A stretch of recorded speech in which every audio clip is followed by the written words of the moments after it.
Hey y'all! This week, America bombed Iran's nuclear sites and still found time to nominate Trump for a Nobel Peace Prize. So if you're feeling confused, congrats, you're paying attention. Welcome to a news show. I'm Jessica Alanis, and let's do it. Shortly after the U.S. bombed Iran's nuclear enrichment facilities, Vice President J.D. Vance went on Meet the Press to discuss the attack. The operation was really extraordinary. These guys flew from Missouri. They didn't land a single time. They dropped 30,000-pound bombs on a target the size of a washing machine. Did J.D. Vance just throw Missouri under the bus? We have Missouri's reaction to the interview. Do you realize what you've done? In a related story, Missouri is now ranked #1 in states least excited to be recognized by J.D. Vance. The state has even changed its slogan from the Show Me State to Missouri. Man, what the hell?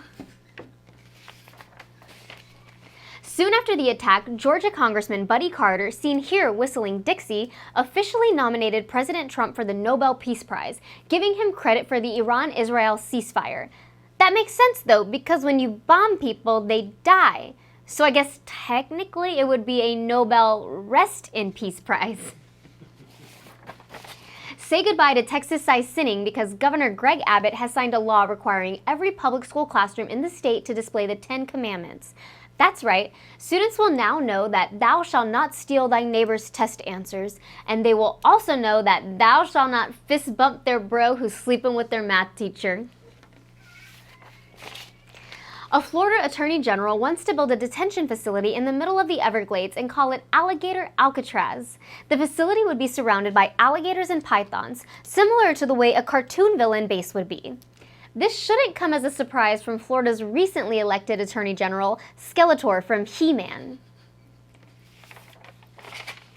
Harvard hired a researcher to find and document the school's ties to slavery, and boy did they document. The amount of ties Harvard had to slavery was insane. Here's my question, are they still going to be giving out master's degrees? Extreme heat has blanketed the U.S. from Texas to Maine with daily temperatures over 95 degrees. I get it. It's hot, it's sticky, it's gross. But you know what's gross? June gloom in Los Angeles. Angelinos have been dealing with June gloom since June. It's definitely due to all the ice in the area. This week, Tesla launched their robo-taxis. The rollout was invitation only and the first riders were only charged $4.20. Cute, a weed joke. I remember my first open mic. Honestly, at this point, if you're getting in a robo-taxi, you're not hailing a car, you're hailing... Oh, wait. This week, Donald Trump dropped an F-bomb on live TV saying Iran and Israel didn't know what the F they're doing. That's a direct quote from the man currently holding the nuclear codes. Some people might say, come on, what's the big deal? And that's exactly why we're covering it in this week's segment, State of the F-Union.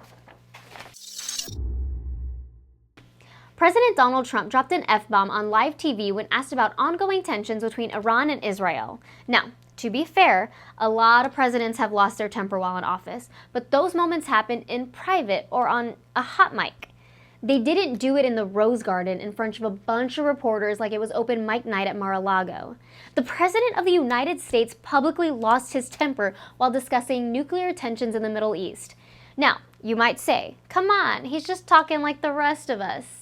Yeah, and that's the problem. He's not like the rest of us, he's the president.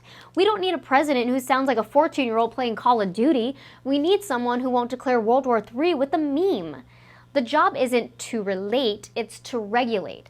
When you hold that much power, you don't get to vent like the rest of us. You can't afford to. When a regular person loses their temper, they might lose an argument. When a president loses his temper, people lose lives. If your pilot came out of the cockpit mid-flight and said, you know, these clowns don't know what the F they're doing, you wouldn't think, oh, finally, a guy I can get a beer with. No, you'd think, we're gonna die. There's a reason we expect emotional discipline from pilots, surgeons, and kindergarten teachers. So we expect more from someone teaching 5-year-olds than we do from someone with his finger on the nuclear button? At this point, the only button he should be trusted with is the one that says, what sound does a cow make? It's moo. So let's break this down. What does this outburst really say about our president? 1. He has low emotional regulation. Presidents face constant provocation from foreign adversaries. Swearing during a nuclear standoff isn't leadership. If you can't control your language, how can we trust you to control the launch codes? You shouldn't handle foreign policy the same way you handle a stubbed toe, unless your toll controls 800 nuclear warheads. It also speaks to how he externalizes stress. Healthy leaders absorb pressure. Trump broadcast it. Whatever comes out is what couldn't stay in. And if profanity slips, what else might? At this rate, he'll post, oops, from a missile silo, then find a way to blame Hillary or Biden or Hunter's laptop for a nuclear fallout. Then there's the emotional contagion factor. The president sets the emotional tone for the country. Volatility from the top doesn't stay at the top. It spreads. If the president's losing it, the stock market's not far behind, and neither is the vice president who just gave the middle finger during his latest speech. Trump swearing also lets us know that his decision-making ability is impaired.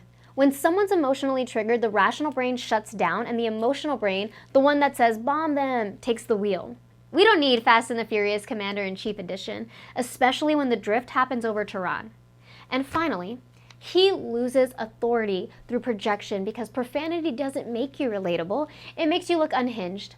Real strength isn't volume, it's control. You don't need to shout or use profane language when you're the one holding the nuclear codes. You just whisper, and somehow they'll still hear you. From Missouri. Thanks for watching. I'm Jessica Alanis. Please leave a comment, like, and subscribe. It helps more than you know. We'll see ya.